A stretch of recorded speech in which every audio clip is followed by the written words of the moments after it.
Hey everybody, Randy Ray here at the Literate Texan. Welcome to the Driftwood Ranch and the Driftwood Ranch Library. Today I am going to do the same thing that I saw Criminale do.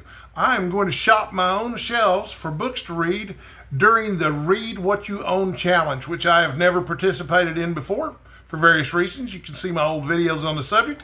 This year I'm going to participate because, you know what? I got a problem. I like to buy books, and I have got shelves full of books that I hadn't read yet, and I didn't get some read. Now, I am not so ambitious as to try to read 100 books before I buy any more books. Certainly not going to do 500 books or anything crazy like that. I don't know anyone who's that crazy. Michael K. Vaughan.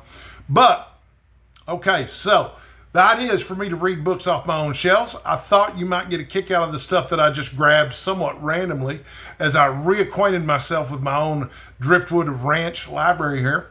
So yeah, but November the 5th is traditionally the first day of the Read What You Own Challenge. I'll be reading 25 books. I think I can accomplish that in a couple of months. I read 16 books in October this year, so I don't think I can read 25 books in a single month, but you know, I can go 2 months without buying new books, and I can go 2 months reading whatever's on my shelves. But anyway, so here's what I've kind of got going on here. I've got, this looks really interesting to me. I saw the movie but haven't read the book, and I'm not sure I can pronounce the author's name. This is called Never Let Me Go by Kazuo Ishiguro, and it is a... it's been recommended multiple times as a good example of modernist stuff. And you know, the photograph on the cover art of that little blonde woman, she looks remarkably like my daughter Mary, who I think might have just walked in here. Somebody walked in or walked out behind me, but I don't know who. Doesn't matter. But anyway, it was a great movie. I'm really looking forward to reading the book. I understand the author of this is really terrific, and this book in particular is really good.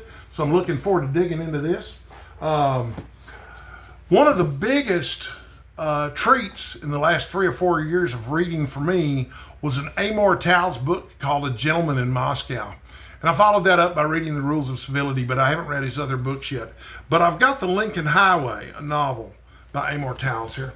Really thick, juicy novel. And I'm really looking forward to reading it, and I have been for a while. And I don't know why I just haven't gotten to it, but it looks like it's one of these road trip novels, and it's really huge honking novel. Yeah, it's almost 600 pages. Looks like it's 575 pages. Beautiful cover art too and stuff. So I'm really looking forward to digging into that. And then I've got a little roller over here with a whole bunch of other stuff on it. I'm in the middle of a book right now, and I'm going to count it towards my 25. This is called The First American, The Life and Times of Benjamin Franklin. If you watched my last video, you'll know that I've been reading biographies lately to get in touch with some of the qualities of people that I admire so that I can perhaps encourage myself to develop some of those same qualities. Anyway, I'm not that far into the book, but I've made a pretty good dent in it. But, you know, you could choose worse role models than Benjamin Franklin, that's for sure. My 8th grade American history teacher used to say, you know, he's the real father of our country, because I guess the rumor is that Benjamin Franklin got around quite a bit. So when I was much younger, I really enjoyed a short story author named Raymond Carver. And I've got this What We Talk About When We Talk About Love book here. It's a collection of short stories by him. But, you know, it's interesting. I've seen comparisons, side-by-side comparisons of some of Carver's short stories both before and after they were edited by his editor and mentor, Gordon Lish. And I wonder how much of the short stories by Raymond Carver actually should get credit for the story as opposed to Gordon Lish, because he made some major changes to it. But yeah, this kind of short stories. I love his titles. Why Don't You Dance? Mr. Coffee and Mr. Fix-It. I Could See the Smallest Things. Tell the Women We're Going. So Much Water So Close to Home. I distinctly remember that being really good. The Third Thing That Killed My Father Off. What We Talk About When We Talk About Love. And quite a few more in here. I'm really looking forward to tapping back into these. I understand he's what they call a minimalist writer. And so I've got some other stuff by some minimalist writers. I don't know if this is Dude Bro Lit or not. I'm going to have to ask Steve Donahue what he thinks. Also, I've really been on a kick lately about The Great Gatsby, and so I'm trying to learn more about F. Scott Fitzgerald. My daughter bought me this. It's called The Crack Up, and it's edited by Edmund Wilson.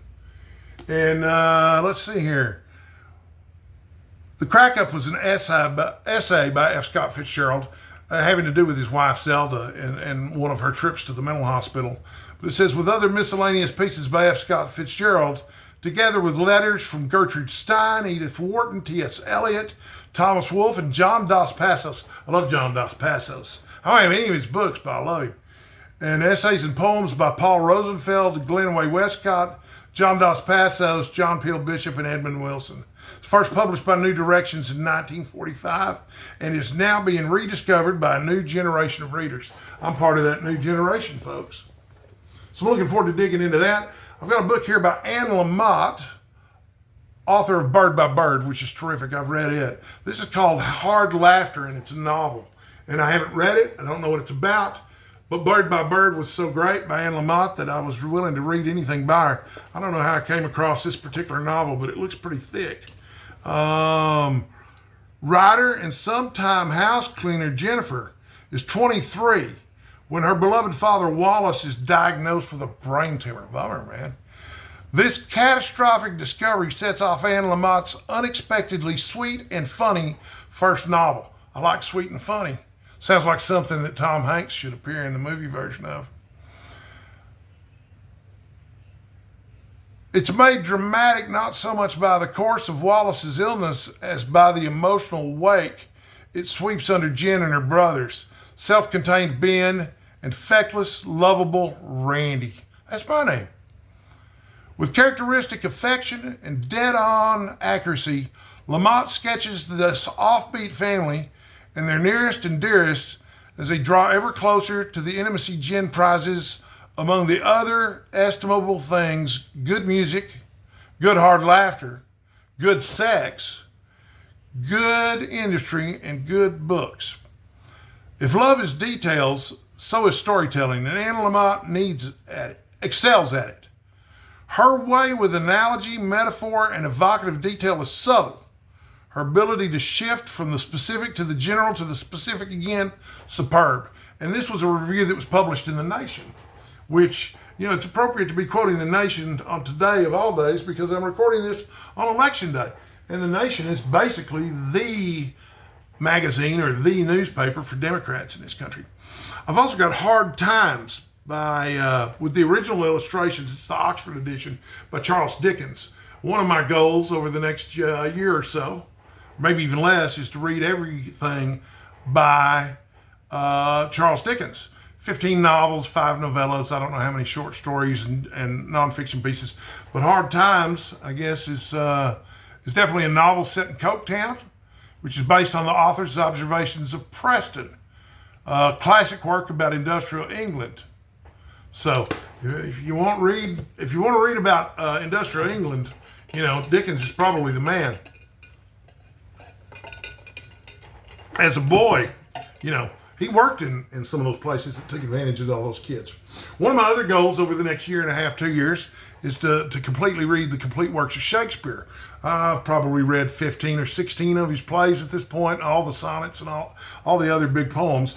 But I'm going to start with Titus Andronicus, which, I understand is basically kind of a pulp action / horror novel, but written as a Shakespeare play. I'm looking forward to it. I really liked the movie that was directed by Julie Taymor. I had an ex-girlfriend, and she was obsessed with it. And so she was real excited when I managed to get her a copy of it because it was out of print. This is a new book. I'll probably read this next after I finish All Fours. This is called Blood Test, a novel by Charles Baxter. It looks pretty comical. The premise is that there's a blood test you can take that is predictive of not just your health issues, but of your behavior moving forward. And, if your blood it might tell you that you're going to commit murder or something like that. And if the blood test tells you that you're going to commit murder based on all the information that's fed into the algorithm, is it preventable? Can you decide you're not going to commit murder? I don't know. That's what the novel's about. I've also got this book here called Work Clean, What Great Chefs Can Teach Us About Organization. This is part of my series of self-help books that I'm reading. It's written by Charnas. It says, The Life-Changing Power of Mise en Place. And I know I'm mispronouncing that. It's French, and I don't speak French very well. Oui. To organize your life, work, and mind. So I'm not going to say much else about it other than in my experience, when my desk is clean, my mind tends to work more clearly. So I mentioned All Fours a few minutes ago. This is one of the 5 finalists for the National Book Award for fiction right now. I read James and absolutely adored James by Percival Everett. All Fours, I'm having a harder time relating to it. It could be because I'm male and suffer from that maleness. It's about a female main character. The premise is pretty straightforward. I'm not going to spoil very much of it, but she's got a trip planned to drive to New York City and back. It's supposed to take her 3 weeks. She doesn't make it to New York. In fact, she stops in the next town over. It's only 30 minutes away from her house. Checks herself into a motel room. What happens after that is spoiler territory. I'm not going to get into it. I've got 2 books here that were recommended to me by, I would have never found these on my own. These were recommended by Steve Donahue. One of these called A Book of One's Own, People in Their Diaries by Thomas Mallon. And it's interesting because this was on the shelf right next to my copy of Virginia Woolf's A Room of One's Own. Interesting, huh? But basically, and I've started this one twice now and still haven't finished it. I hadn't even got very far into it, you can see there. But it's basically excerpts from people's diaries and discussions of their diaries. And it's absolutely fascinating. And of course, you couldn't have a book like this without discussing Samuel Pepys. But there are a lot more people than just Samuel Pepys who kept diaries. And he writes about them in here. But there's a nice little companion piece to it here. It's called Yours Ever, People in Their Letters, also by Thomas Mallon, and also one that I've started but not finished. And, instead of being about diaries, it's about letters, and it's fascinating. But I'm really looking forward to digging into those and actually finishing them this year. I've also got the collected poems of Wallace Stevens, the complete edition. One of the things that I'm committed to over the next couple of years, too, is reigniting my love of poems.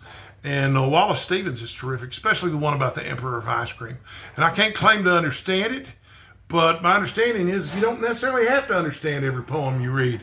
You just feel the feeling and go with it and read it out loud. Also, this is kind of a potential entry for nonfiction November. My Thoughts Be Bloody, the bitter rivalry that led to the assassination of Abraham Lincoln. This is written by Nora Titone. Forgive me if I'm mispronouncing that. But this is one I mentioned to Steve Donahue. It's from Simon & Schuster. It's a major release. And he told me this is actually a book about John Wilkes Booth that he had never heard of, much less read. And if you've paid much attention to Steve Donahue, he's like the mad genius of BookTube, but he's read literally everything. And if you want to irritate Steve, start off a sentence by saying, have you read blah, blah, blah? Finally. And like I say, this is just a random tour of my bookshelves for stuff for me to read for the Read What You Own Challenge. I've got King Edward VIII by Phillip Ziegler, author of Mountbatten. Good looking dude. Another book, a biography, not necessarily of someone I admire because I don't know that much about him, but another book that was recommended by Steve Donahue. I've read so many books that Steve Donahue has recommended to me, it's not even funny. So, I'm excited about the Read What You Own Challenge. I'm curious to see if I have the discipline to pull this off, because generally, when I find out about a book that I want to buy, I go buy it. Even though I don't get out much anymore because of my health, I don't run down to the bookstore anymore. I'll have somebody run down to the bookstore for me. I'll call Recycled Books and Records, which is our local bookstore here. They have over 500,000 books in stock down there. But I'll call down there and find out if they have it and put it on hold and send my daughter to pick it up for me if I want a used copy of it. But if I want a new copy of it, I'll just go order it on Amazon. If I don't have the money to buy books right then, a lot of times I'll just add it to my Amazon wish list too. Y'all have to forgive me for drinking in front of you so much on camera. I've got some health conditions that cause me to get dehydrated really easy. So I'm going to end with my traditional sign-off, folks. Stay hydrated and stay sexy. Leave a note in the comments and let me know if you're participating in any way in the Read What You Own Challenge. The co-hosts for the Read What You Own Challenge are all BookTube friends of mine. There's about 4 of them. I'm going to leave their information down in the description so that you can go check out their channels. You should be subscribing to every one of them if you're not already, because they're all terrific people, including and especially Criminale, who's just impresses me every time I turn around. Okay, so yeah, but if you're participating in the Read What You Own Challenge and you're touring your bookshelf looking for things to read and getting reacquainted with your library, I want to hear all about that in the comments, or even better, make a video about it, man. I'll see you in the next video, folks. Thanks for watching.